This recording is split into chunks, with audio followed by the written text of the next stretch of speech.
G'day everyone. Welcome to the Outback Packers podcast, the podcast where two mates from all the way across the world have a yarn talking Packers football and the green and gold. I'm Nick Gregory, as always, joined by my co-host Iowa Joe. Once again, welcoming on the illustrious, ever famous, ever brilliant Jacob Westendorf. Jacob, how are you? And Good to have you Sports back on. Illustrated writer Jacob Westendorf. Well, I don't know about illustrious or anything like that, but I appreciate the intro. This is my third or fourth time on this show. I can't remember the numbers. I don't know. I've had so much fun every time. I can tell you this one we're recording at 10:30 Central Time as opposed to, I remember the first one we did at like 2 a.m. Yeah. And I told Joe afterwards, I was like, listen, I had a lot of fun, but I can't do that anymore. Like, unless I just stay up the whole time or something. But otherwise, I think at the time my son was probably only like 3 months old or something like that too. So I guess I wasn't sleeping much anyways. But anyways, it's good to be back. Yes. Thank you, Joe, for the introduction. I guess you're the first one to introduce me like that. So that's kind of a cool feeling for me at least. But yeah, it's good to be here, even if it's what do we call it? The boring part of the off season. I don't know. Like, it's July, so there's a light at the end of the tunnel, but it's still not there.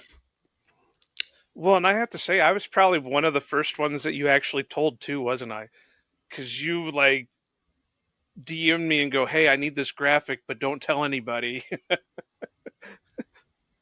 Yeah. Oh, yeah. That was because that was like, hey, man, shut your mouth, because I don't want anybody else figuring out about what it, because it wasn't even done yet. Like, we weren't even 100% sure, but I thought that was funny, and I am not a graphic designer by any stretch of the imagination, so it would have looked ridiculous. But I was like, hey, Joe always said he was looking for different ways to do that. But yeah, that was like I said, it wasn't done yet. It was something that started in late April, and then we got through like the off-season part through camp and everything like that. And I was trying to leave Bill alone because during that time of year they're really busy, even if it feels like they're not. And eventually I was just like, hey, if you still want to do this, I still would like to do it. And now it's working, and my first story will publish sometime soon. I don't have an exact date yet for anything like that, but I have written some stuff. It's in the can. It's just a matter of when does it go up. But it's a cool feeling. I like to write. I like doing Packer stuff, so this just gives me another chance to do it. So it's not work if you enjoy it, and I very much do. Love to hear it. That's great.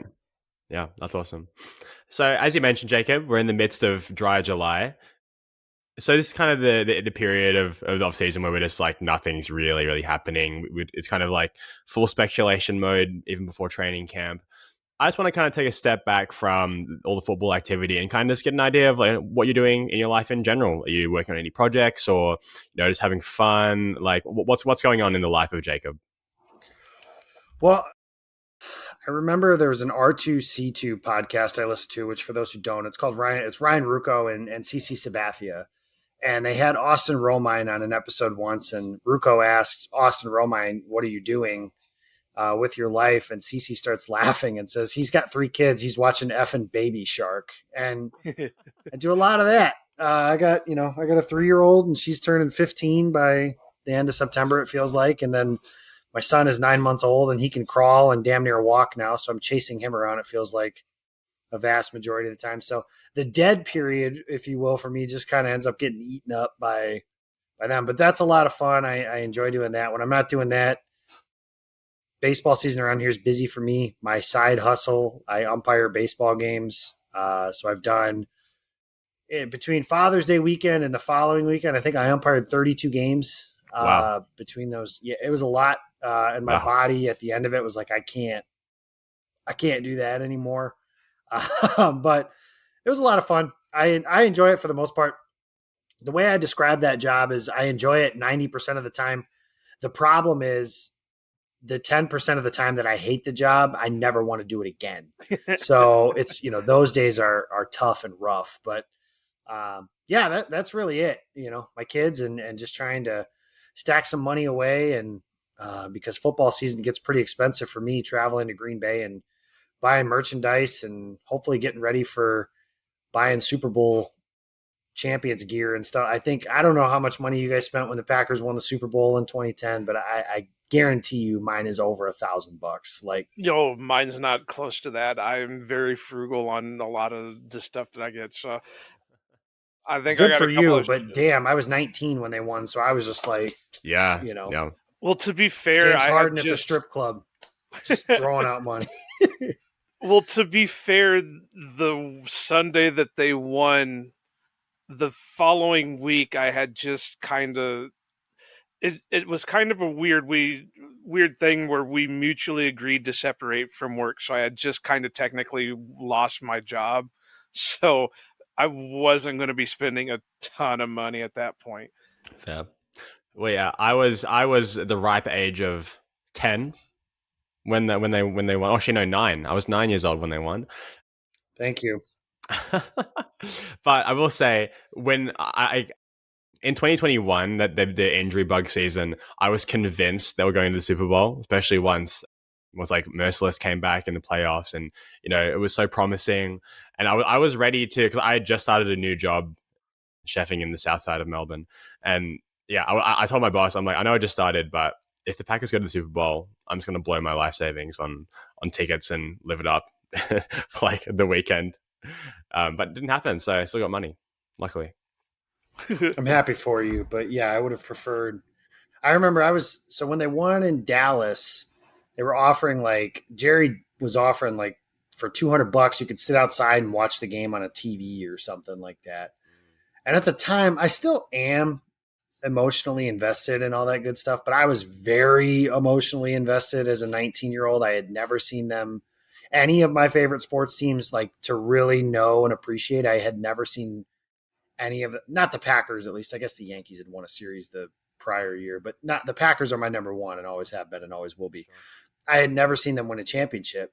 Like, I mean, I don't know if it's still on the internet, but there used to be a video on the internet of me like sobbing, crying when they won that Super Bowl. Cause like, that's how emotionally invested I was in that game. And I'm like, I can't picture being okay being in public watching this game happen. Now, if they went back, and it was not a ridiculous place to go, or like Arizona or somewhere like that, that would be fun. Anyway, or if, this year, if they were to make a miracle run and go to Vegas, that would be kind of cool. But, I don't know.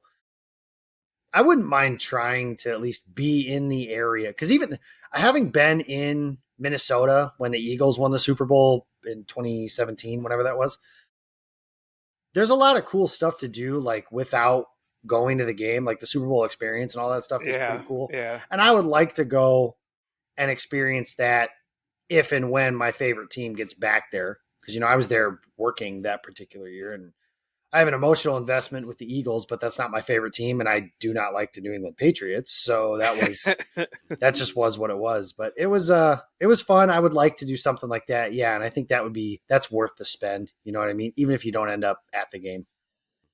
Yeah. I mean, I think the same thing. Vegas would probably be a little bit easier for me because I think I got some relatives out there that'd be like, all right, I just go stay with them. And, yep, same. But like I said, I'm frugal. I don't like to spend tons of money. Trust me, I was having a fit spending all the money I did when I was up in Green Bay a few weeks ago. So, Joe, how about you? What are you doing non-football? Well, am I technically not doing anything football? Because I mean, we still continue to do this on a weekly basis, so we're still in football. Do you just like not exist outside of the podcast? Is it just like an isolation chamber, just waiting for the podcast? I just wait. No, I mean, really, to give a little bit of a behind the scenes thing. I always tell most of our guests before they come on, I let Nick run everything. Nick decides the topics, Nick leads the show, Nick does all this stuff, but usually I'm the one that has to schedule any kind of guests that we have on. So most of the time that I have like free, I'm sending out DMs. Hey, when's your schedule open? Hey, would you like to come on? Hey, I know Jacob had it a little rough because I had like 24 hours before we started recording. I DM'd him and said, "Hey, you're coming on." Which is fine. And having known both of you for as long as I have now, letting Nick be the brains behind the operation, that's probably the smart way to go. So, hey, I'm all there. Why do you think I let it happen? Joe, I'm not taking my shirt off. All right, seriously. That's all right. Hey, but here's something to chew on.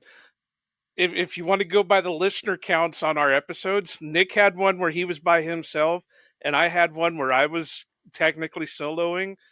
Mine has more listens, so suck it, Jacob. I mean, Skip Bayless is really popular too, but that doesn't mean. Now that's cold. I am nowhere near like Skip Bayless. No, and if you were, I could promise you, Skip Bayless could offer me to be on his show tomorrow, and I wouldn't do it. So I would do one episode. And get booted because I'd give him the finger. I was just going to say, we would come down to it. The lights would go on. They'd say action, cameras are rolling. I'd get up, throw everything on the ground, and walk out. Yeah, just to give him here's what every single person that's sensible thinks about you. Granted, I haven't watched a program with him on it in probably well over a decade. It's the same. It was much smarter for me. I remember I used to have a rule. Zach Cruz and I put this rule together, and it was if you retweeted something of Skip Bayless, it was an automatic unfollow. I unfollowed you out of principle.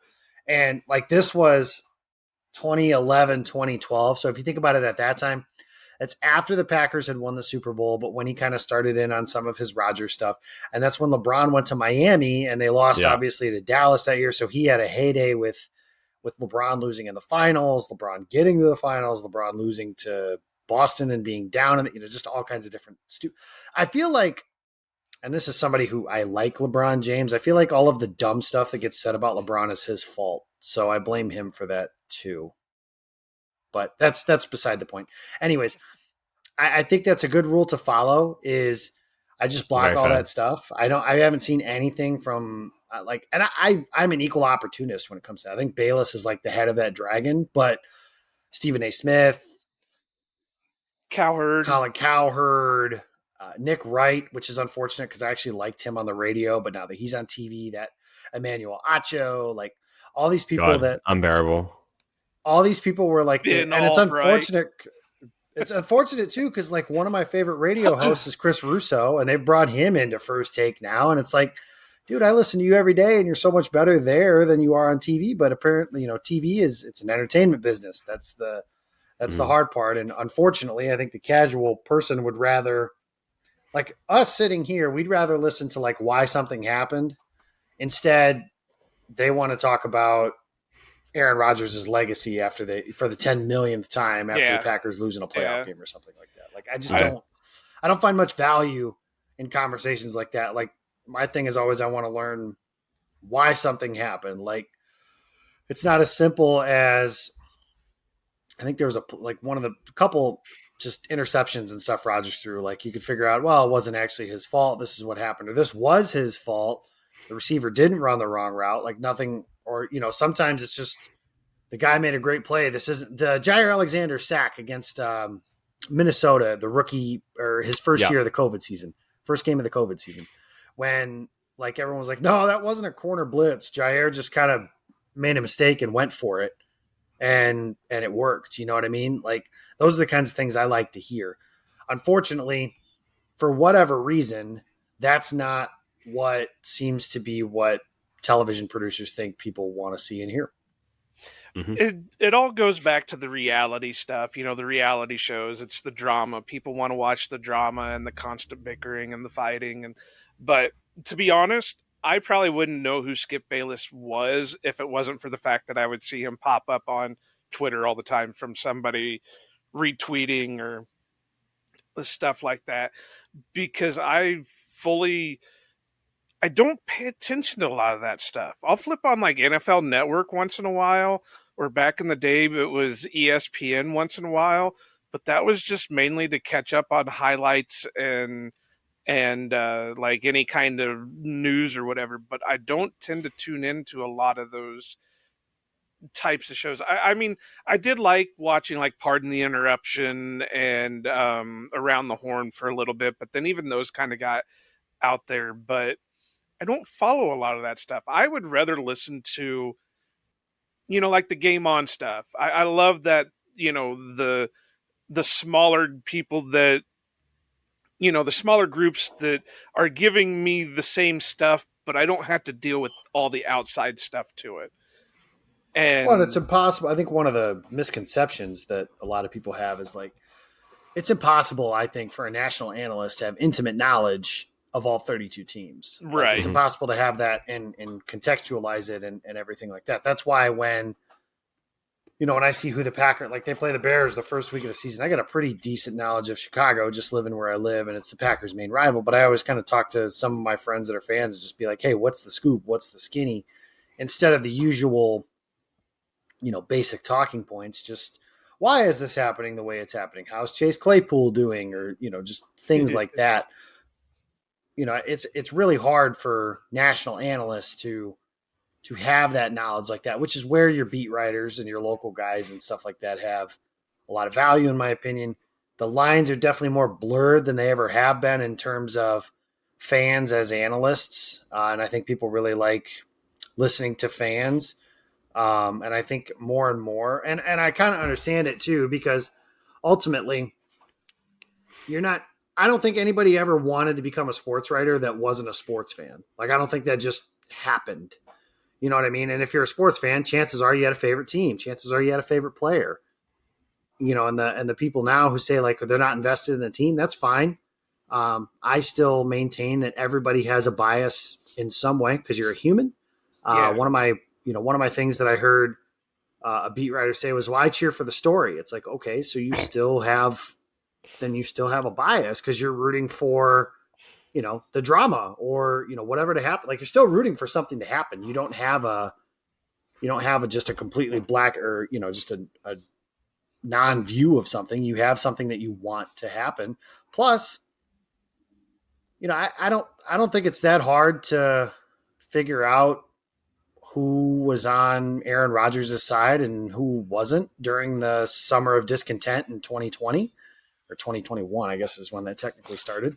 When I don't think that was hard to figure out. So, and it makes sense. Like, if Rodgers was good to those people, then it makes sense. If he wasn't, then it's kind of hard to see his side of the story. Like, we're human. That's how it works. This is a human game. It's run and talked about. It's played by humans and it's talked about by humans. So there is no such thing. And that's one of my favorite things when somebody says like, hey, you can't be biased if you're commentating a game. Well, I'm sorry, guys. Troy Aikman played for the Dallas Cowboys for 15 years. He's biased towards the Dallas Cowboys. It's natural. Like, I don't think he's not actively up there waving blue and silver pom-poms during the course of the game. Well, we don't know because we don't get inside the booth too often. Thankfully. But, yes, when they play the Giants and it's Cowboys-Giants, there's probably still a little bit of that Dallas Cowboy in him. And it's no different. James Jones goes on NFL Network all the time, or maybe not as much anymore, but you say all the time, oh, the Packers 13-3. Like, he predicted Aaron Rodgers winning the MVP in 2020, and all of us were kind of like, really? Like, he didn't have that good of a year last year, but okay. But he did it because he's James Jones. He's boys with Aaron Rodgers, and he was a Packer. Of course he did. Adam Rank, Bear fan, does Bear fan crap. I don't know how he thinks they're winning 12 games, but God bless him. He put it out there. Well, how about Paul Allen, for God's sake? If he's not completely biased for, And they should be. Wayne Larrivee is biased towards the Packers. Like, those guys, I don't know. I guess I don't know this 100%, but some of those guys are paid by the team to do stuff. Like, not only that, when I'm listening, if I'm a Packer fan and I'm listening to Wayne Larrivee, I want him to be excited that my favorite team is doing well because this is the Packers radio network. I didn't tune in to Wayne Larrivee to hear measured analysis. I tuned in to hear Larry McCarron yelling yes when they score. Now, do I think Paul Allen is a little ridiculous with him freaking out about Jair Alexander doing the gritty or screaming and shouting at the field and just being upset at other teams being happy that they won or something like that? Sure. Do Vikings fans love it? They probably do. I'm not friends with too many Viking fans. I have better choices in my life that I've made, but I imagine they really like Paul Allen. Or his epic meltdown with the Favre interception. And one of my favorite things ever. One of my favorite things ever. But yeah, there's always going to be some kind of bias there. Now, isn't there isn't Matt Schneidman? He's not a professed Packer fan, is he? No, and he's not from around. Like he's right. Like for example, Demovsky is not from Green Bay, but he's lived there for a very long time. I think Wilde is from the area. Yeah. I know Wes, for example, is from the area. Yeah. But yeah, I believe Matt's from New York because I know he's a big Yankee fan. Yeah. And he went to Syracuse, obviously, so you got that too. But yeah, and I don't mind that. I kind of like the perspective that Matt provides as somebody who isn't from around here and isn't indoctrinated into the Packer way, if you will. So he kind of, thinks that maybe they should do some things differently. And I certainly think that sometimes too. So I appreciate his perspective. Overall, I have my quibbles with one here or there. No, you're not going to get me to name names, but I think we're in relatively good hands with the Packers beat. Yeah. Oh, I have no issues with them. I mean, there's one that I've kind of not had good things to say about, but I won't name names either just because of stuff. But yeah. No, totally. But I just sometimes it surprises me when people who write for teams aren't fans of those teams, because I always grew up with the perception that if the only way that you could get in with the team is if you had a connection, if you were a fan or you had some kind of, so, when you start learning, oh, well, this guy didn't, he didn't even grow up in the community, he knows, but he's writing for the team. So it's interesting perspectives, but yeah, just to go back to your point, there's bias everywhere and there's no way you're going to get out of it. I don't care what they say. It's got a topic we had to go through tonight. So, Nick, do you want to go? Yeah, Nick. So, now we're all caught up and warmed up. So today I just want to kind of go through a bit of a fun thought experiment exercise. I really enjoy doing these like what ifs. We're going to go through a few scenarios of what if history was a little bit different? What would we do? What would we have done in retrospect, or what would we have done at the time? And how are those changing variables going to affect what would have happened after that? The kind of ripple, the butterfly effect after these events. I just find this to be such an interesting thought process because, even like one draft pick being swapped places, small things like that, or one free agent signing could really mean like a colossal difference in the whole direction of a franchise. So the one I want to start with is the one I thought was the most obvious, which is, what if Jordan Love was never drafted in 2020?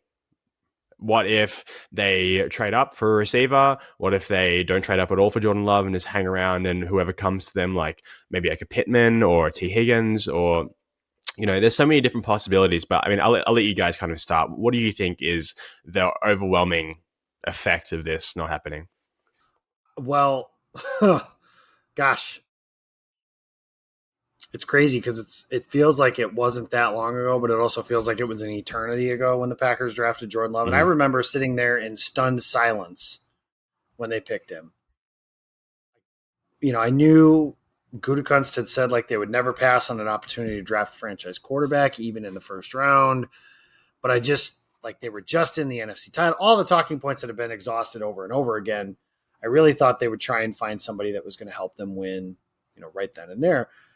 You mentioned T. Higgins. That was somebody who didn't meet the athletic thresholds the Packers have typically coveted at the receiver position. So I never really thought he was a guy they were going to take. I know that's a popular name tossed out there, and I think him and Devontae would have made a great 1-2 punch. Maybe not necessarily right away that year like people think, but, I don't know. As far as what the overall take on that is, Aaron Rodgers said it in his appearance with Pat McAfee where he said he wanted to go play for the Jets. That kind of set everything in motion. I do think the Packers thought there was a world last year where Jordan Love never became the preferred starter in Green Bay. I do think that they thought that. And they gave him Gutekunst has even said when they gave him that contract, they had multiple years in mind. But it didn't work out that way for a bunch of different reasons. Then the question is, the Packers draft Jordan Love. Once the dust settles, if you're talking yourself into the pick, you got to be like, I can understand why they took a quarterback. Rodgers didn't look that great at the end of 2019. They got bombed in the playoffs again.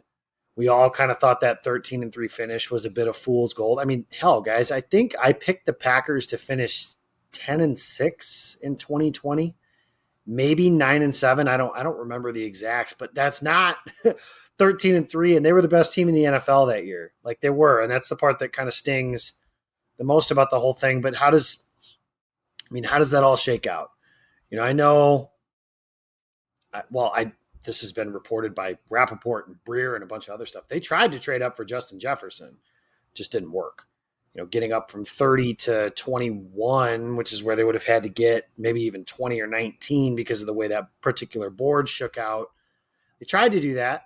They were moving up for Brandon Ayuk. They were making calls to move up for Brandon Ayuk. And then the 49ers moved up and grabbed him. And then the Packers kind of pivoted to Jordan Love from there. I think it was kind of we'll take him if he's, if these scenarios hit. The reporting has been they were moving up for either a receiver or an offensive tackle. Neither one of those were available.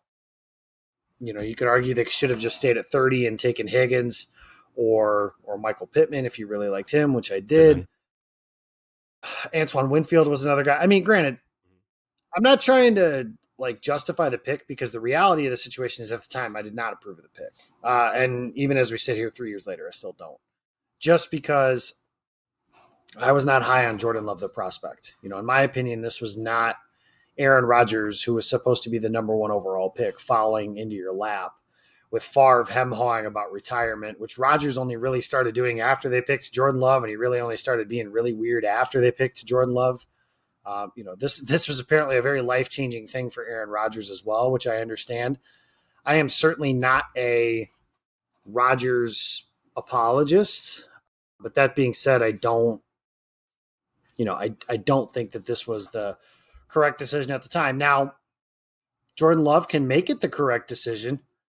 There's only one way to do that, and he's got to be really good. And if he's not, then, we're talking about there is a non-zero, I'm not saying this is a great chance, there is a non-zero chance that we are doing this podcast this time next year talking about how the Packers fired Brian Gutekunst and Matt LaFleur and dumped Jordan Love because he was terrible. The Jets went and played in the conference championship game. Rodgers had a resurgent season. They just lost to Patrick Mahomes and the Chiefs. Couldn't get over that hump, and Green Bay is picking first.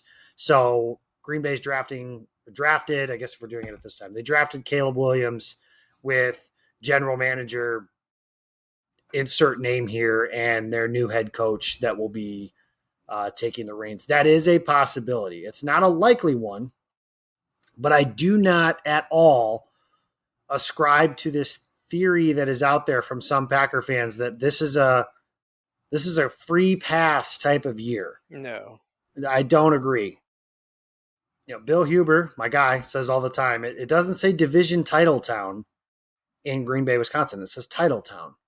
So with that in mind, do they in their heart of hearts think they're competing for a Super Bowl this year? No. But if you're the worst team in the NFL, everything's broken. And not only that, then every single criticism of this Jordan Love selection, because if they're the worst team in the NFL, chances are it's because Jordan Love is really bad. I can't see a scenario where we're like, oh man, Love was awesome. You know what? They scored 35 points a game and the defense just gave up 40.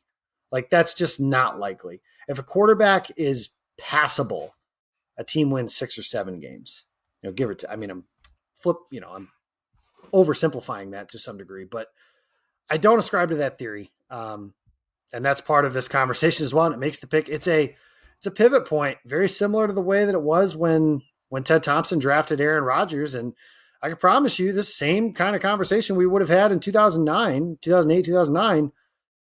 Listen, if Favre goes on and wins the Super Bowl for one of these other teams that he plays for, and Rodgers is terrible and the Packers are bad, Ted and Mike and all these guys unceremoniously jettisoned out of town, and we blame them for ruining the greatest thing that had ever happened to the Packers to date, which was Brett Favre. And that's certainly something that can happen here. So it's a lot of things that could happen now. if it never happened, then obviously those things never happen. I think one of the questions, and Nick and Joe, I'm curious on your thought on this. One of the things is, what position are they in now? I don't know. If they didn't draft Jordan Love, then I'm thinking they wouldn't have. If everything else stayed the same, I don't think they would have drafted a quarterback when they did. Or if they hadn't drafted Love, maybe they draft Jalen Hurts in the second round, and he's the backup now, turning into the starter as they move on from Aaron Rodgers. Maybe they haven't moved on from Rodgers at all. But one of the popular theories is Jordan Love's selection lit a fire under Aaron Rodgers, and he won those back-to-back league MVPs because of that. I'm curious. I don't think it's zero. Aaron Rodgers scorned as one of the greatest players in the history of the NFL. But I also think that's not giving enough credit to the fact that he's also, on his own, one of the greatest players we've ever seen. But I'm curious what you guys think as far as, did that reinvigorate him, and maybe that's something that will follow him to New York now, as there's a new slight, if you will, towards the Packers. Think he's done, or they don't want him around anymore. So he could certainly use that as motivation. Just what do you guys think on that? Well, I know what Nick's answer is going to be, because Nick has been riding the Love train forever. So I'm pretty certain I know what Nick's answer is going to be on that. Mine is, I think it did a little bit. I'm not going to say it was a 100%, they drafted Jordan Love and Rodgers, was pissed off and went on to back-to-back MVPs and whatever. But I think it helped. I think there was a ton of motivation there for him anyway. 2019, yeah, whatever, but he still didn't look great, like you said. And you've got the media saying, well, is he washed? Is he washed? Is he washed? And then add on top of that the Packers drafting Love, and then add on top of that everything else that went on. I think it was just a combination of it, and the Jordan Love pick was just the icing on the cake, or the cherry on the sundae, or whatever analogy you want to use for it. But that's my opinion of it. I was never really happy with the Love pick, and it wasn't because I knew they were going to do it eventually. They always have this history. The recent history that we have is, when your quarterback starts aging, we're going to draft somebody. If we keep him, we keep him. If we don't, we'll get whatever we can out of him. But, we saw it with Favre or Rodgers getting drafted. It just, that seemed to be the way they were leaning. I wasn't too happy with the Love pick because, like you said, Jacob, I wasn't the highest on him as a prospect. There was just too much guesswork with him. I know there was stuff saying that he could be a potential number one overall pick, but I also saw a lot of stuff that said he could fall to the third or fourth round. There was just too much guesswork with him to know what he was actually going to be.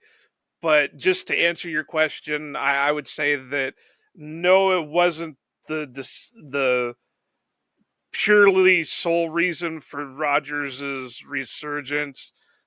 But I do think it was like the topper, the final straw or whatever. I mean, I can come up with more of these if you really want. Yeah, no, definitely. Less analogies from you, less words from you in general. Less thinking in general, probably a good thing. Nick, please add some brains to this operation, please. Yeah, I mean, look, I think, like, in my opinion, I think that those MVPs are more of an indication of LaFleur than they are of Rodgers necessarily.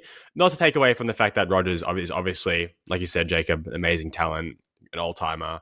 I just think that's more about kind of what he did to implement his offense and kind of everyone getting comfortable as a whole.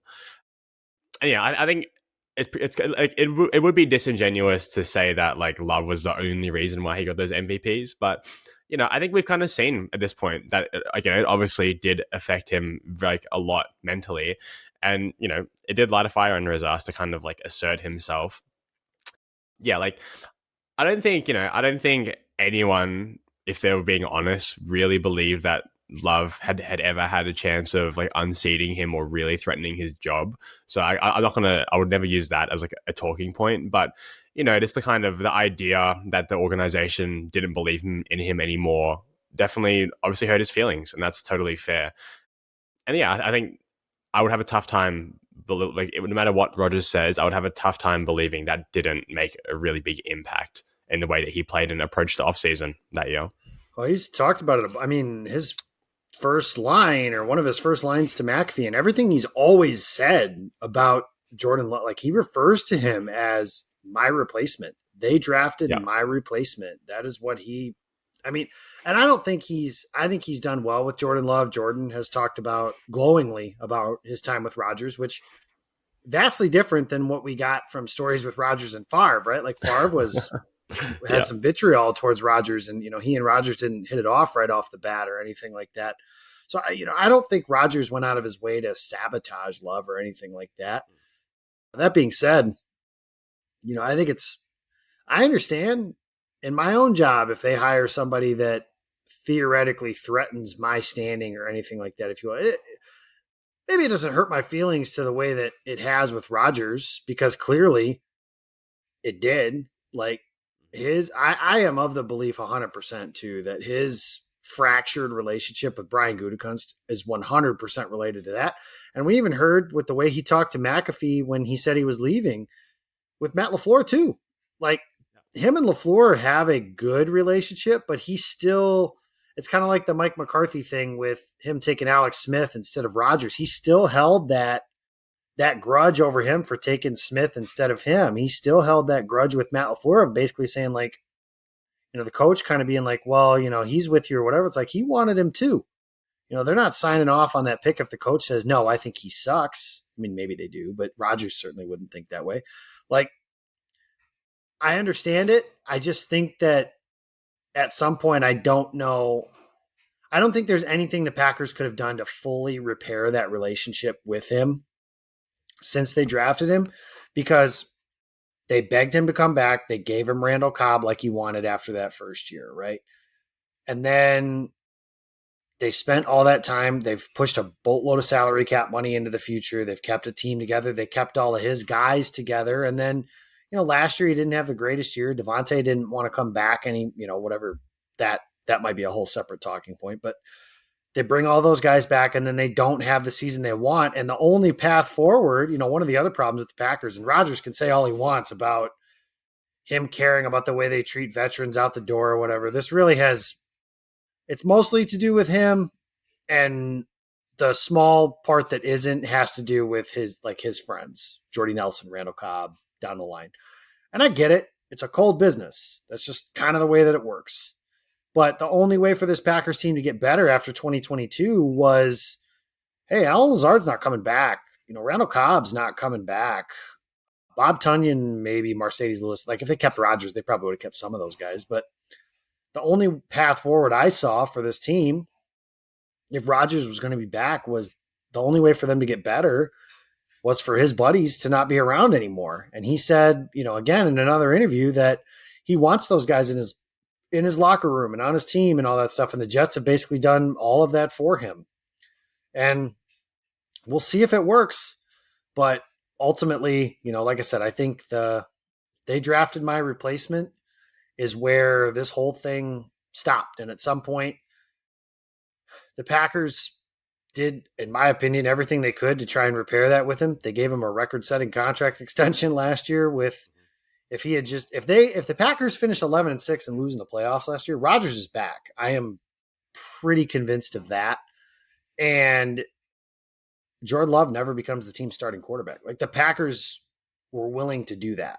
Rodgers apparently never felt secure enough to do that, which is odd to me. But, as Mark Murphy once quoted the late Ted Thompson, he's a complicated fella. So it's I will say this. I don't know how you guys feel about it, but I loved Aaron Rodgers. He was awesome. One of my favorite players that I've ever seen. He's the best Packer I have ever seen play. That being said, it is a little bit of just like a weight lifted off the shoulders kind of thing to not have to wait on his what stupid thing is he going to say today, or what passive aggressive comment is he going to make to the media today? Just whatever when it comes to stuff. And granted, I promise you, if Jordan Love sucks, I will be longing for those things. Because trust me, I can deal with Rodgers lying to the media about being vaccinated and the crap storm that follows that if he's playing at an MVP level. Or I can handle him talking about taking hallucinogens and all that stuff if he's playing like an MVP. As long as he's not doing anything illegal and awful, then I can handle annoying if he's playing like an MVP. If he's playing like last year, then it's not worth it anymore. But yeah, it's a weight lifted off. That's kind of the point I was getting at to ask you guys. It feels like a weight lifted off for me to just be like, okay, maybe Jordan Love will just play and then do his media session and that'll be it. And then we'll watch the game the next week and see how that goes too. No, totally. I'd always been a Rodgers fan. I know I don't have receipts on it or anything, but I was one of the few that I knew that was happy when he was drafted. Just because of something that you said earlier, Jacob, that, we were starting to get the Favre waffling back and forth, Oh, well, I want to play. Well, maybe not. I think I might retire. Oh, I want to play. That was starting to get old, and it was nice to have them have a backup plan in case that he would, just say, all right, well, I'm done. And, he was there for the longest time, was slated to be the number one overall pick that year. Mm-hmm. And to get him at pick, 24, when he was supposed to be the number one overall, that's nuts. So I was really happy with it. But like you just said, I got tired of it. I don't know how many times on this podcast I've said, I just want the drama to be done. Love the guy, but let's stop the drama. Cut the drama. Let's end this drama. And I'm happy he's gone.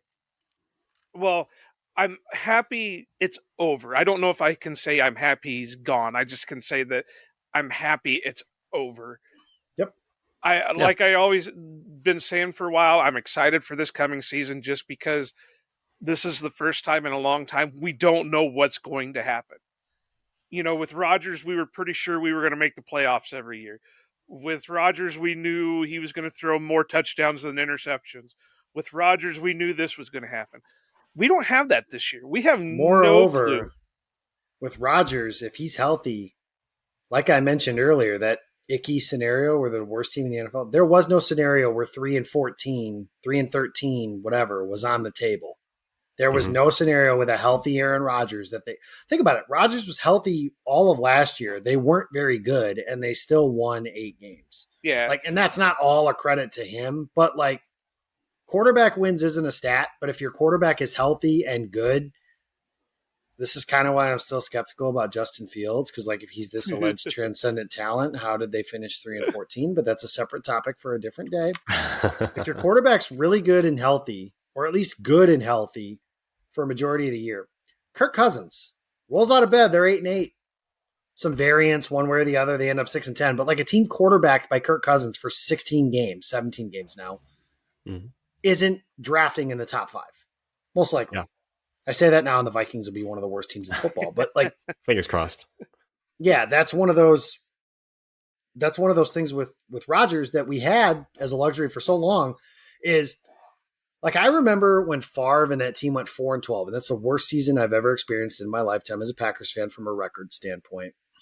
And it was painful. They were hard to watch on a week-to-week basis. And granted, I was 14 at the time, so blissfully ignorant to all the other stupidity that comes with everything else. But that team was terrible, but it took a lot for that team to get there, and Favre was awful at that stage of his career. That was one of the broken thumb years, wasn't it? Maybe. I don't remember. Jordan Love could be I don't think he's that bad. I don't. Even as somebody who's not as big of a fan of his as maybe some others, I don't think he's that bad, but he could be. Like, what if he is? Because if he's that bad quarterback, young offense, I mean, there's a scenario, again, maybe not the most likely one, but there's a scenario where they're the worst team in the NFL. Those are scenarios that did not exist when Rodgers was the quarter, or insert Hall of Famer. Kansas City will not be one of the worst teams in the NFL ever as long as Patrick Mahomes is healthy. Because that's what those guys do to those teams. Totally. Yeah. I think the last thing I want to say before we go to the next what if is that if Jordan Love doesn't get drafted in 2020, I strongly believe that Will Levis is a Packer right now. Oh, God in heaven. Guarantee. Probably. Almost.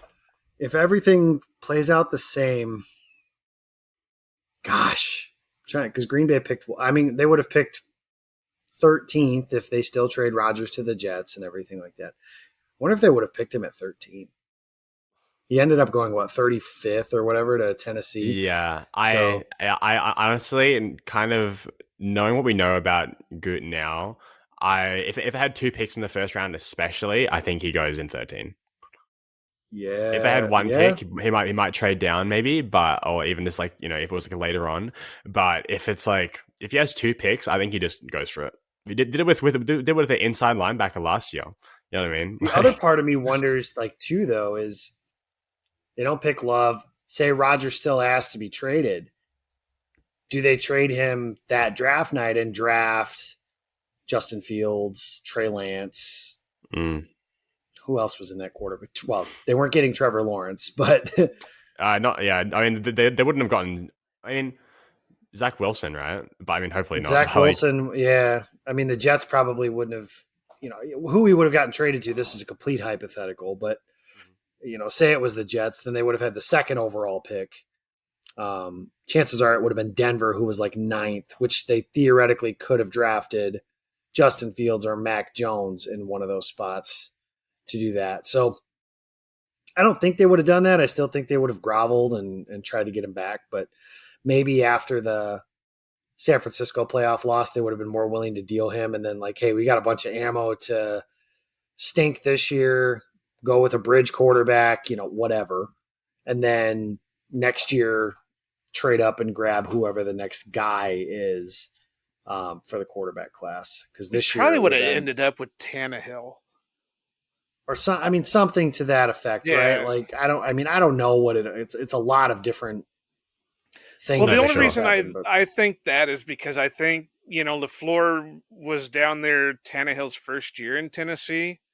Yeah, they benched Mariota for Tannehill by the middle part of that year. So I have a feeling the Packers somehow would have ended up with Tannehill had they not drafted Love and Rodgers still wanted out. Yeah, maybe for a year. But I could see Nick's point, because if you go through the athletic, if you want to go RASC or whatever, but if you go through all that stuff, Will Levis and Jordan Love are side by side. High upside, big arm. Yeah, Levis is the Packers type. He absolutely is. Yeah, that's why if we had done this trade for that quarterback class I was talking about, I would bet you T-Law would have been 1, but I would bet you Green Bay liked Trey Lance in that class. For sure, yeah. Oh, definitely. Just with all the rumors that, they were wanting to have him thrown in if the Packers traded Rodgers to San Francisco, that tells me that they were high on him too. All right, awesome. All right, what's your next one, Nick? Ready to go to the next one, which is kind of in a similar vein. This is Jacob's question. What if Love was still drafted, but the Packers win it all in 2020? Yeah, I've said this for a while, that I think had Rodgers won a Super Bowl, whether it was 2020, 2021, 2022, he'd been done. I think that would have been his final thing. He would have, because that would have been his quote-unquote fairy tale, right off in the sunset. And I think had they won it, he would have said, he would have given them the middle finger and said, fuck you guys, see what happens, and he would have rode off into the sunset. And the optics would have been cool. That would have been the way. I say this all the time. There's a reason the John Elway is as special as it is, and it's because it just doesn't happen. And you look at, in our lifetime, that you could think of, how many great players have played their entire career. Like even Peyton Manning had a storybook ending by winning the Super Bowl, but it wasn't with the Colts. It was different. Mm-hmm. Yeah. How many players played their entire career as a face of the franchise type player with one team? You know, Anymore, not many. there aren't many. I mean, Dirk Nowitzki, Kobe Bryant tried to find his way off the Lakers like 4 different times, but it never worked. So he was with one team the whole time. John Elway is the one in the NFL that comes to mind. He wins 2 Super Bowls and then he goes home. You know, I wonder if Rodgers would have done that, or do the Packers try and say, hey, we've got something real special here with Rodgers and LaFleur, and they try and keep that whole thing together, and Rodgers says, hey, I'll stay, and we could try and keep making runs at this, but this kid's got to go. And would they have acquiesced to something like that? Because it's like, well, I mean, you just won the MVP and the Super Bowl. Like, what can we even argue about at this point? That's the whole point of this whole operation, is to win championships. So they would have possibly done that. I do tend to side with Joe's thought, though, that I remember after the Bucks championship game, and when he said like my future's uncertain and all, we didn't realize everything else that was going on behind the scenes and everything, but I thought he was retiring, or at least that it was going to be a very serious consideration that he could retire. And then I thought that even more after they lost to San Francisco. And last year, after his last press conference, I definitely thought that it was a possibility that he would retire. But that didn't happen, obviously. But I do think if they win a championship, it's a much stronger consideration than what it would have been. But if he stays and plays after they win a championship, I think they have to choose one of Rodgers or Love right then and there, instead of kind of doing what they've done the last couple of years, where they've tried to keep the present and the future at the forefront and have Love in the background here doing his thing. I think Rodgers would have said, and maybe Gutekunst gets more bold and is just like, hey, you know, I picked this guy and we think he can play, so let's get a ransom for you, and we have this really good roster. I can't imagine that, because I've said about 1,000 times that everybody can say like, oh, they should have traded Rodgers after they lost San Francisco. And I've said that before. But easy for idiot like me who sits here and's job isn't on the line to be the first person to ever trade the reigning league MVP. Well, people definitely aren't trading the reigning league MVP that just won a Super Bowl, like New England. Tom Brady, they didn't trade him, but they basically kind of let Tom Brady go to Tampa Bay. Do you think that would have happened if they had won a Super Bowl the previous season instead of losing a first-round playoff game to the Tennessee Titans? Probably not, right? So if they win in 2020, I definitely think they choose between Rodgers and Love right there, and I think they choose Rodgers, and he may still be the quarterback now. He may not be, and we might be going through the Los Angeles Rams type, Tampa Bay Bucks type rebuild with, you know, the aging quarterback either retiring, or in the Rams case, it's just everybody moving on because they don't have any draft picks or capital to do anything. But it's interesting, and it's a reality I frankly wish that we lived in, because that 2020 team was so good, man. Yep. They were so good. I was so like, when they lost the championship games in 16 to Atlanta and 19 to San Francisco, I was sad, but it was just kind of like, well, yeah, we weren't better than them. I'm sorry. You can tell me 1,000 times Green Bay was better than Tampa Bay. And they would have beaten the piss out of that Chiefs team, because Green Bay had their pass rush all together, and Kansas City started 4 guards and a center in that Super Bowl. Like, they just would not have been able to block the Smith brothers and Rashawn and Kenny Clark. That was that 2020 season was Kenny Clark's best season in the last 3 or 4 years. Dean Lowry had a great year that year rushing the passer. Like, it was just everything lined up for them. And they choked. You know, that's one where they didn't choke against San Francisco. They choked against Seattle, different story. They didn't choke against Atlanta. Like, they choked against Tampa Bay. They were the better team. Brady threw 3 picks in the second half. Like, they had every opportunity and should have won. They were the better team. And this is one of those cases too, like 2019, if they beat San Francisco by an act of God, they don't beat Patrick Mahomes in Kansas City 2 weeks later. In 2016, they get railroaded, in my opinion, by the New England Patriots. When they lose to Seattle, I I know they had already beaten New England that year, but I just really have a hard time saying they would have beaten New England twice and just counting that as a second Super Bowl. I don't know if they would have won that. I am so confident they would have beaten Kansas City. And in 2021, the following year too, I think like the Packers should have won back-to-back Super Bowls. Because 2021, if they beat San Francisco, that Rams team pisses their pants every time they come to Lambeau Field. And that Bengals offensive line wasn't blocking Zadarius Smith, Preston Smith, Rashawn Gary, Whitney Merciless, all those guys. Are you kidding me? And the Packers had already beaten that Bengals team that year, and they didn't even play that well. So I definitely think they could have won back-to-back titles, but that's not the reality we live in. The question you had asked was, what if they had won it all that first year? Like I said, I think to wrap it full circle, the choice they made between Love and Rodgers, they choose the other one. They choose Rodgers, and I think they have to do it right there. Something I think is kind of interesting to go into as well is what if they win, but Rodgers doesn't retire? I think that Love is traded basically because they have to commit to Rodgers then if he wants to stay on. And then does that mean that the relationship is kind of repaired and then Rodgers does kind of eventually get that storybook ending, or perhaps they just take a year to retool and kind of, like you said, Jacob, maybe win 2 in a row, or maybe the team just feels so much more homogenous and kind of unified. Because, it is, the relationship between some of these players was a little bit kind of awkward. And I have no doubt that in the locker room, everyone would have had their own little different opinion on what was happening with Rodgers. I think if the team was kind of, like I said, more homogenous, more unified, I think, it's so interesting to think about kind of where they would have been now, because if Rodgers wanted to keep playing and he physically can, he would still be starting for them right now. And we'd be looking at, kind of same as usual, just going into another year hoping for a Super Bowl.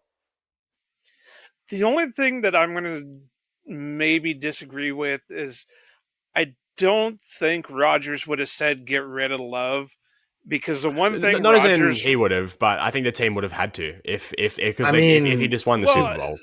Well, just he kind of was doing that anyways. But see, what the thing is I don't think, because Rodgers has always said, and you got to take what he says with a grain of salt, because we know Rodgers likes to bend the truth. He goes the Jedi way by, from a certain point of view. But he's never blamed Love. He always blamed the front office. So instead of saying, I want Love gone, I think this would have jump-started the Goody's got to go, or Russ Ball's got to go. He did that offseason, and that's been confirmed by Charles Robinson, Albert Breer, everything like that. Like, one of his conditions, if you will, to come back after they lost that Tampa championship game was, I'll come back if you fire Brian Gutekunst, which I still remember some people saying, well, they should just do that. Yeah. No. But I think this would have really put it out there. I think this would have really made that center. It might have emboldened Murphy to do it, like actually do it and give it some credence. But like I said, he already asked for that same offseason anyways. He just would have said, okay, fine. I won you a championship. Brian, I mean, granted, Murphy's response should be Gutekunst put together the roster, like it's all one, whatever. But I definitely think that, like I said, Rodgers' relationship with Gutekunst was over once they drafted Jordan Love. I think this would have maybe given Murphy 2 more seconds to think about whether or not he was going to fire Gutekunst to acquiesce to Rodgers. But, I think that he doesn't have a problem with Jordan Love per se. He has a problem with the position Jordan Love plays. Right. Which that just is what it is as far as that goes. But yeah, I mean, there's a long list of what ifs that could happen if this scenario had played out. And again, I wish it had. Mm-hmm. No, hard to disagree with that. I want to go into Joe's one next. This is what if they had drafted Drew Lock in 2019? In that year, the first year of Matt LaFleur, Drew Lock in probably the second round instead of Elton Jenkins. If let's say they traded up like with like a 5th or 6th rounder just to get up there. Yeah, so no, I mean, basically you're swapping out Jenkins for Drew Lock. How do we feel that plays out? Do we feel as though that affects the way that Rodgers plays? Is it basically just the same what happened, but with Jordan Love and he has to get extended a year earlier or whatever. I mean, how do we feel about this? I know Rodgers has said in the past about himself, taking a quarterback in the first round is a statement. And he's mentioned it about Love. Trading up in the first round for a quarterback is a statement. Now, are we assuming they take him in the first round, or are we assuming they take him in the second round here? Well, if you go by all the rumors, they were considering to take him in the Savage spot. Okay. And I had read that they would have done it for the pick that like the reason Denver took him is because they knew Green Bay would have at 45, which is where they took Elton Jenkins. So no Elton. Number one, that makes the offensive line worse. Nothing against Lane Taylor or whatever, but he's just kind of a replacement level guard. He was pretty sore that season as well. Yeah, and he's an upper, Jenkins is an upper level Pro Bowl type player, especially at that position now, and I think he's going to have a big year this year. If the Packers only take Locke in the second round, I don't think that changes a whole lot for Rodgers because like they traded for Deshaun Kaiser, for example, and they had, that wasn't a significant trade. It was kind of a garbage in, garbage out kind of trade, but they've traded for quarterbacks. They've added guys. They were allegedly considering Kaiser, which I think that was proven true, that they were considering him at 33 when they took Kevin King ultimately for that team. I don't think it changes a whole lot other than it makes the team worse because Elton Jenkins isn't on it. And we're all sitting here actually talking about how as Green Bay is cycling through Royce Newman and Jake Hansen and Sean Ryan and these guys that would have played guard instead of Elton over the last couple of years, or Green Bay makes a higher investment in the offensive line, in subsequent years for, whether that's 2020 when they ultimately draft Jordan Love, because they would have been looking for something else that year, obviously. Well, maybe not obviously, but in theory, they'd be looking for something different to draft that particular year. But I don't think that changes Rodgers or lights the fire that we're suggesting happened with Jordan Love. I'm happy that didn't happen because I don't think Drew Lock is proven to not be good. I don't know if Jordan Love is or not, but I feel pretty good in saying Drew Lock isn't. So I'm thankful for that. And Elton, I'm Mr. Offensive Lineman, other than maybe my guy Owen Reese, but I'm the guy who was saying Green Bay should pick an offensive tackle at 13 if the right one fell there. And of course, everybody had already decided they needed to take Jackson Smith and Jigba there, and they took neither one of those things. So I took Joe's guy. So nonetheless, I'd be upset. And what college was that again, Jacob? Some also ran in the Big Ten. I don't know. The Big Ten runner-up in 2021, which is good for them. Anyways, I don't think it does anything for Rodgers, and ultimately all it does is just get him hit more because Elton's not playing left guard. And if Bakhtiari's injury still happens and all that stuff, remember Elton played left tackle for most of that. Well, not most, but quite a bit of that 2021 season when Bakhtiari was out, and they kind of got lucky with Yosh Nijman being able to do a few things here or there. So, Elton has quietly saved Green Bay a couple different ways. And it's just something I feel like, even as much as Packer fans we talk about, I still feel like we kind of take it for granted how good he was for this team, really since he's been here. But in 2020, just being like, well, this week you're playing left guard, next week you're playing right tackle, and then we're going to slide you over to left tackle to start that season, and we'll move you all around. He played center in the 2020 season too. Like, that's not an easy thing to do. He's just, guys like him, and to a lesser degree, Zach Tom, are just so incredibly valuable just because of the way that, Elton's an awesome guard. I think post-injury, he can play a passable level at tackle. Zach Tom can play I think he's a good tackle and can play passable at guard and maybe I think he would be a really good center, actually. Yeah. Like, those guys are just, Green Bay has done such a good job at finding those guys and not being guys that just get in the way. Don Barclay's job was to just be in the way, for example. But I'm promising you guys, as much as Green Bay has been spoiled at the quarterback position, it's been pretty rare. It has happened a couple times with, Byron Bell and Justin McRae and some of that later Ted Thompson stuff. But it's been well, pretty rare. early on too, if you remember, Marshall Alan Newhouse Barber. and Yeah. I mean, but it's been pretty rare for the most part that the offensive line has been bad. The Packers have usually been pretty solid, and especially under Gutekunst, where, I mean, they've invested in that position. They draft. This is the first year they haven't drafted one. They drafted 3 guys on day 3 each of the last couple of years. I promise you, shouldn't say I promise you, but the Packers are probably going to have 2 first-round picks. I would bet you just about anything. One of them is going to be an offensive tackle. I will bet almost anything on that as we sit here right now. So I keep answering the question and going on tangents off of that. But yeah, I think that Rodgers doesn't play pissed off and he just gets hit more because Elton's not on the team. Maybe that's the catalyst for them to get Justin Jefferson in 2020.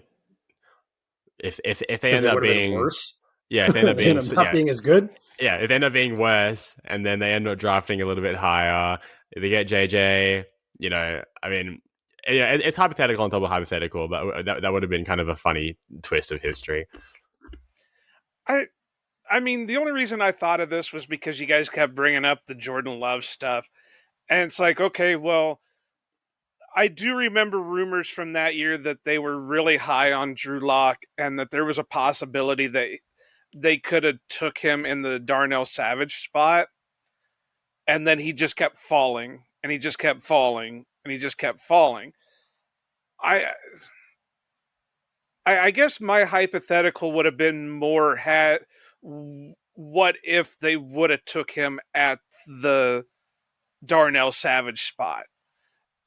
Because we know how the 2019 season really was for Rodgers. So does that, if they took him in the first round at the Darnell Savage spot, does that speed up the chip on his shoulder? Does that speed up the hatred for Gutekunst? Or does that push him more to, all right, well, maybe I'm closer to hanging him up? Yeah, I mean, if they take him in the first round, then I think you're talking, because that year their draft picks were at 12, 30, and then 44, I think is when Jenkins was taken. So they traded up to 21 to get Savage. I know Locke took a pre-draft visit with Green Bay that year. He was one of those top 30 visits or whatever those things are for pre-draft. So I think that if they took Locke in the first round, then yeah, all that stuff from Jordan Love just starts in motion. It's just remove the lines about Jordan Love and just insert Drew Lock's name in there. And then really what it is they draft Rashawn Gary with your scenario. It's Rashawn Gary, then Drew Lock. Then they probably still take Elton. In which case, I don't know, man. I'm like one of the last guys hanging onto that lifeboat of Darnell Savage. I think the only bigger fan in the world right now at this point is Mike Kawano. But yeah, Savage was awesome in 2020. There's still that thread. Or not many, but about 5 years now. Cool. Sorry about that, guys. So yeah, Darnell Savage. We're still hanging on to the last thread, the Darnell Savage. I'm with you there, Jacob. I really liked the Darnell Savage pick. I mean, I was really happy. To be fair, I was more happy about the Savage pick than I was the Gary pick. Because not that I didn't think Gary was athletic and all that, but he had like limited production in college, and to take him that high kind of was mind-boggling to me. But I loved Savage. Like that was one of my I didn't want them to trade up and grab him in the first round, but like they said, I remember Gutekunst said like they knew that they weren't going to get him if they stayed where they were, which was funny because everyone's like, oh, they could have just waited and got him later or something like that. And Brian Gutekunst was basically like, okay, we know that we couldn't have, to which everyone was like, okay, because Milt Hendrickson came over from Baltimore and told them, hey, Baltimore really likes him. So if you want him, you got to take him here. That's always one of my favorite things about the draft is I can flame on him because it's Peter and he's my friend. But Peter Bukowski says when they take Lucas Van Ness, right? And Peter was one of those all in on Jackson Smith-Njigba. Me, I'm smiling ear to ear. I loved Lucas Van Ness when they took him. That was one of my favorite potential picks that they could have made. And he was like, well, they could have. The annoying part is, he said something along the lines of, the annoying part is they could just get the kid from Kansas State or Will McDonald at 42 or wherever their next pick was. And then Will McDonald went like 4 picks later. And then Felix, the FAU from Kansas State went to Kansas City. So, and Nolan Smith went at 31 or whatever that was to the Eagles. Like they just had none of the like if Green Bay hadn't taken Van Ness, the pass rusher class at 42 gets really thin really quick. And I think that's why they did it. Well, and it's just Green Bay. Listen, Green Bay's got a philosophy, guys. I wrote a story on Packer Report for it. I'll send you guys the link if you want to tweet it out if you guys want to do that. But Green Bay's got a philosophy. Positional, with the exception maybe of Quay Walker, which I think, like Nick alluded to earlier, they viewed as a luxury pick. But positional value, line of scrimmage, quarterback, cornerback type players in the first round, and they're every day 2 pick they've used for the last 2 or 3 years, I think I did, has been on offensive players. Yeah. Last year it was Christian Watson and Sean Ryan on day 2, and they used 2 second-round picks to get Christian Watson. This year is Jaden Reed, Tucker Kraft, and Luke Musgrave. Like, again, this is why Embrace Debate is ruined television, but like this whole conversation along how Green Bay doesn't take pass catchers in the first round, to which I say BFD, they've still invested in offense, which is like the buzz phrase everyone likes to use now at the end of the season is, I would like Green Bay to pick offense in the first round. Well, then my favorite part was I would say like, okay, well, let's say they have pick 15 at the time. It would have been 15, 42, and 45. What if they take Paris Johnson? I'm just throwing random names out there. I know they weren't available. Paris Johnson at 15, a pass rusher at 42, and then a receiver at 45. Is that investing in offense? And everyone was like, well, no, because this, and this. Like, okay, so just say what you mean. You want the Packers to pick a receiver in the first round, and that's fine if that's what you want them to do. I don't know. Like the Packers have such a good track record of finding guys later. Pass rushers especially are typically found. The best ones are found in the first round. Rashawn Gary is an example of one of those guys. Van Ness, I think, is going to be very, very good for them. This is where fantasy football and hot take culture has rotted the brain of so many people. And granted, are there cases like, we just talked about earlier, would I have taken Brandon Ayuk? Well, that wasn't an option, but like, a receiver in 2020, sure. Otherwise, there aren't too many places where I can, like, none of the receivers that were available would I have taken over Eric Stokes in 2021. 2022, I would have moved up for Chris Olave, but they chose not to do that. And I don't know. I mean, my thought is now if they're right on Walker and Wyatt and Watson, like Watson's ceiling is higher than Olave's. So sure. I don't know. I just think this discussion, like the Packers do things so poorly by not taking that position in the first round. I can't get behind that. Totally. All right, cool. Do we want to move on to our last what if here before we finish up? Yeah. Awesome. So this is the one that I thought would be really interesting is what if the Packers didn't hire Matt LaFleur and instead hired Brian Flores or Dan Campbell?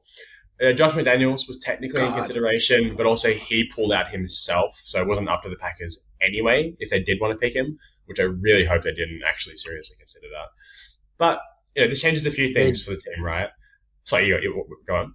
Oh, they didn't. I know this, and it's been reported since too that like they basically the question for McDaniels is always, "Will you do what you did with Indianapolis again?" kind of thing.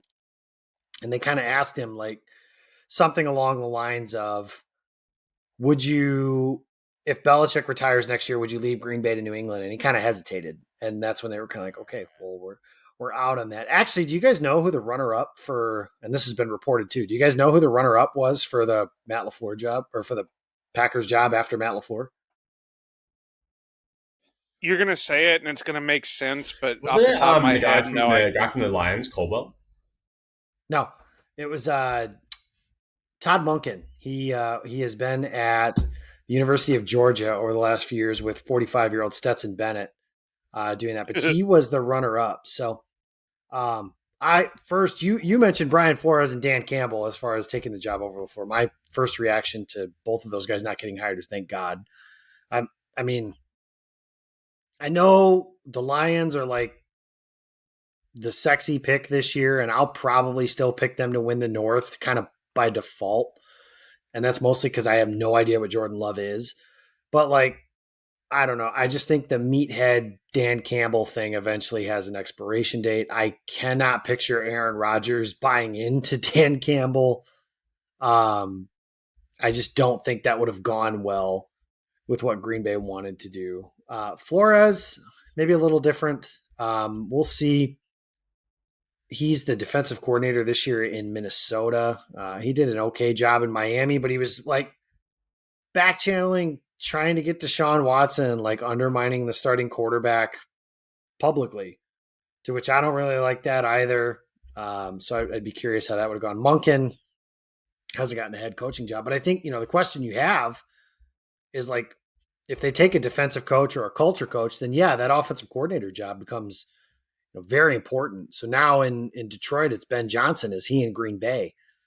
Is it Todd Monken? Do they say, hey, because I think they offered him the OC job in Green Bay, but he ended up going to Georgia and wanting to do things that way. Does Matt LaFleur get offered that offensive coordinator job? He probably doesn't take it because he's already got that job in Tennessee. Although he and Vrabel kind of butted heads a little bit while he was there. So maybe that doesn't work. I think that I kind of talked about the personality mesh and everything with Aaron Rodgers with some of those other guys, but I think that Matt LaFleur has certainly earned, they've won 60, 70% of the games that they've had, obviously some low moments in the postseason and everything like that, but that's kind of what happens when you win a bunch is there's going to be low moments and high moments in the playoffs. But I think that one of the things about Matt LaFleur is when he came in, he was given two objectives: revitalize the quarterback, kind of like Mike McCarthy did with Brett Favre at the end of his career, get the next guy ready, kind of like Mike McCarthy did with Aaron Rodgers when he got hired. And the other thing was to change the culture of a team that was mostly veteran. They had a big influx of talent, obviously, with the Smith brothers and Amos and Turner and that legendary free agent class coming in that year. But he had to change that culture. And this year, I've talked to a couple of guys that have been around teams like quarterback controversies and just kind of how that works out. And a couple of friends that I have they were around the Eagles when Nick Foles and Carson Wentz. Nick Foles wins the Super Bowl. Carson Wentz was probably the league MVP before he got injured that year. And maybe they would have won with him, who knows. But when that happened, and kind of famously now, is like Alshon Jeffrey was feeding lines to Josina Anderson about how he was, he wanted Foles, and he was getting busted on his burner Twitter account and saying he wanted Foles, and like just kind of how that split can take place. And it happened, oddly enough, again with the Eagles back in 2005, 2006, when they had Donovan McNabb and Terrell Owens butting heads with each other. Not a quarterback controversy, but two very large personalities in that locker room.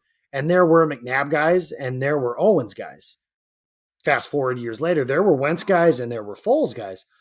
I promise you right now, and I know the quotes have been out there and everything like that, and that's good. You want to hear leaders of your team like Rashawn Gary and Jair Alexander and Aaron Jones talking about how we're behind this guy, we've got his back, blah, blah, all that stuff. There are guys in that locker room, and not just David Bakhtiari, that think they should have kept Rodgers. For sure. Maybe they're behind everything now, but one of LaFleur's challenges is to try and convince this team, number one, that we're still going to win, and we're going to win a lot this year. And two, kind of mitigate and migrate through that little wilderness of, there's 53 guys on this roster and 40 of them think that Love's our guy, but these 13 think we should have gone with Rodgers. How do you walk through that? Because again, I mentioned Bakhtiari. That's a prominent voice in that locker room. Preston Smith is a guy who I'm not suggesting anything I don't know, but he's a guy who makes sense to me that might think that was my Rodgers first thought is the as well, best yeah. one. But you got some of these veterans on the team that have been used to playing to go to the Super Bowl, and now like David Bakhtiari has used the word rebuild. Now it doesn't mean the same thing. Like he's kind of explained himself since then, but he did like that doesn't mean he thinks they're going to be bad. But I think he's kind of saying like the Packers at minimum are not on the short list of Super Bowl contenders anymore. Kind of like I mentioned earlier, even last year, it's like, well, they lost Devontae, but the Packers were still a trendy Super Bowl pick. It was, well, they're just going to have Rodgers kind of make things work, and the defense will be really good, and they have their run game and LaFleur and all that stuff, and we'll just kind of run from there. That didn't happen, obviously, but that's not like, I don't think you're going to find one respected national pundit that's not a complete homer. Like if James Jones, I mentioned earlier, picks them to win the Super Bowl, that's different. But like, I don't think you're going to find somebody say, nope, the Packers are going to the Super Bowl and they're going to win it. I don't think you'll get too many people like that. That is LaFleur's biggest challenge, maybe in his entire career, because those, like that locker room split with Wentz and Foles, that got Doug Peterson fired, Nick Foles got cut, and Carson Wentz got traded. Like they just wiped out all of that and were able, they kind of got, lucky's not the right word, but they're fortunate they drafted Jalen Hurts, and Howie Roseman to me is the best executive in the NFL right now. And they kind of had some forward thinking on that. But if Jalen Hurts doesn't pan out, Howie Roseman's looking for a job. That's a fine line you got to walk. And that split in that locker room can be valid, because I promise you what you can't have happen is, and this will happen, I promise you, Green Bay's in a game. It's competitive. Jordan Love makes that back-breaking young quarterback mistake. And you can't have these guys over here to the side whispering like, hey, man, Aaron would have won that game we would have won if Aaron was the quarterback or something to that kind of effect. Can't have that. LaFleur has to be able to kind of eliminate that way of thinking from the entire locker room. And that's going to be tough because there are veterans. Jair Alexander, he's a young player in age, but not in NFL experience anymore. Rasul Douglas is a veteran. Preston Smith, Elton Jenkins, David Bakhtiari, John Runyon to some degree, Aaron Jones. Like there are dudes on this team that are veterans and used to competing for playing for a championship. And he has to get that buy-in on Jordan Love. And that's going to be difficult when there's going to be a game. Like there just is. He's a young quarterback. This isn't a slight to him. Unless he's Patrick Mahomes, which asking him to do that, Mahomes won the league MVP in his first year as a starter and was on the doorstep of going to the Super Bowl. That's rare. Doesn't happen often. Unless he's that, Jordan Love's going to make a back-breaking mistake in a game that costs them the game. And maybe that'll happen multiple weeks in a row. The Packers, a losing streak is easier to navigate when you have a known commodity at quarterback. Because I can promise you, as the Packers, even last year when we were sitting here and going like, oh, they're 4 and whatever, is it time to go to Jordan Love? And all of them were like, no. Like, we're trying to make the playoffs. And if we have Aaron, we can make the playoffs and we can go on a run and win a championship. It's easier to do that when you have a known commodity. When you're 4-8 and the quarterback is unknown and you don't really know if you can make a run or anything like that, it's easier to start thinking about warm weather and golf courses. So watching LaFleur navigate that, I think he's the right man for that job just based on what we've seen. He's been able to navigate one of the most hostile situations in the last 10 years as far as the quarterback maybe wanting to be there, maybe not liking the general manager, just all the stuff that went in with the Rodgers stuff. Being able to navigate that, he's done well. But I will be curious how he does this year. This is his biggest challenge, and it's almost like starting completely over. Thankfully for him, he's got a bit of a track record to go with him now to where he can still tell his vets and stuff, hey, believe in me, believe in us. We've done this together before. But I'm curious to see how he handles that challenge. I think it's his biggest one. Totally. In my opinion, I don't really have opinion on the coaches because I have a hard time knowing who and what and whatever, because it seems sometimes that they pull coaches out of the weirdest spots, and I don't follow, all the coordinators on every team and who's ready to be the next next big head coach. Todd Monken would have been an interesting one. The only other time that I knew anything was McCarthy. When McCarthy was hired, it came down to McCarthy, Sean Payton, and Kirk Ferentz, and they preferred Kirk Ferentz, but Kirk Ferentz had just got a new raise at Iowa, so he went back to Iowa, and then it came down to McCarthy and Payton, and then they went with McCarthy, obviously. But other than that, I don't I don't think the Packers are ever going to go with a defensive minded coach again. I think they're going to stick mainly with the offensive coaches. Now, to say that, I could be completely wrong, but I they've always had more of their successes coming from an offensive minded coach than a defensive minded coach.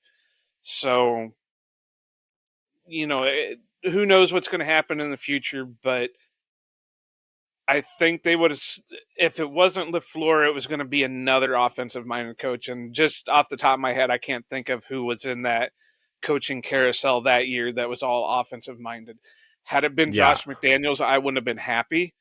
I do not like him. And I don't think the Packers would have succeeded with him. Do you know who else was in that carousel that was offensive-minded? Yes. So yeah. Well, Dan Campbell theoretically, but not really. He's not really a play caller kind of guy. The other big one, who was I think probably the most terrifying option, was Adam Gase, and that would have been absolute hell.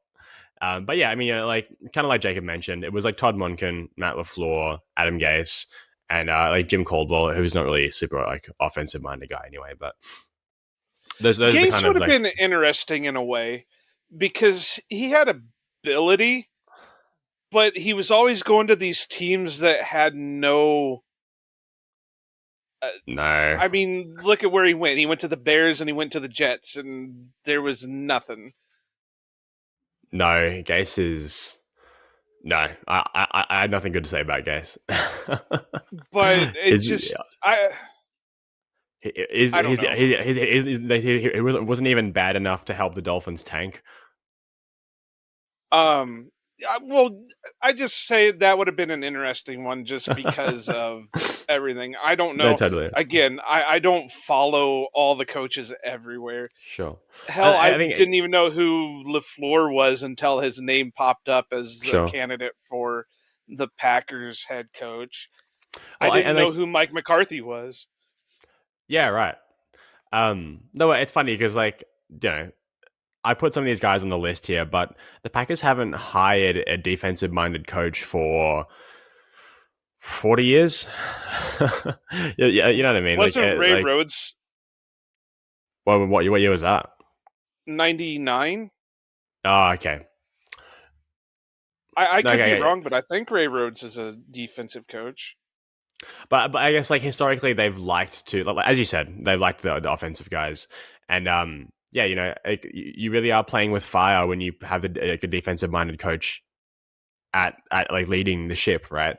You really depending on your offensive coach to have a good reason to stick around. I mean, I'm one of the people who I like what the Lions are doing, but I think so much of their success is predicated on the excellence of Ben Johnson, and the only reason why I really thought that they could threaten the NFC this year is because he's stuck around. If he left in this coaching cycle, it would be a totally different story. I think he's more of the driver behind that success than really anything else on that team.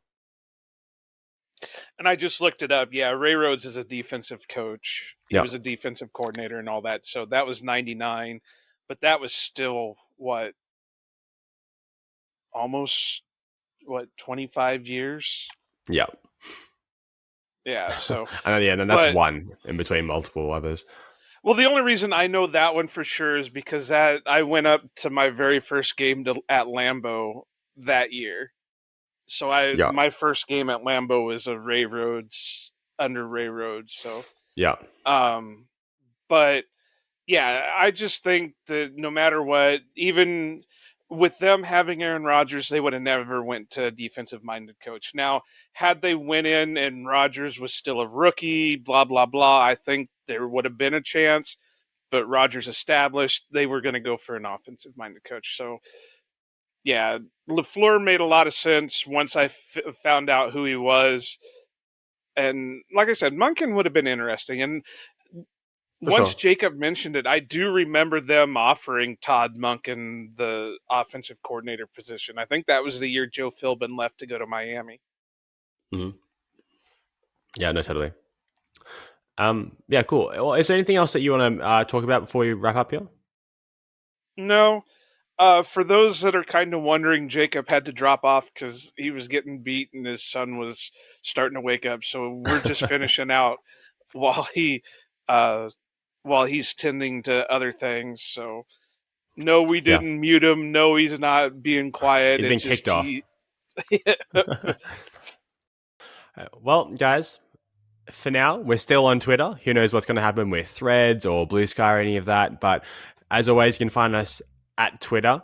Find Jacob at Jacob Westendorf, myself at Nicholas GRGR, Joe at Iowa_Joe86, and the podcast at Outback_Packers. Feel free to give the pod a rating on Apple, on Spotify, on Stitcher, and on Twitter while it's still around. We'd love to see some retweets, some quote tweets, some likes, shares, all that good stuff. We'd love interacting with you guys and hearing what you have to say. Until next time, we'll see you later.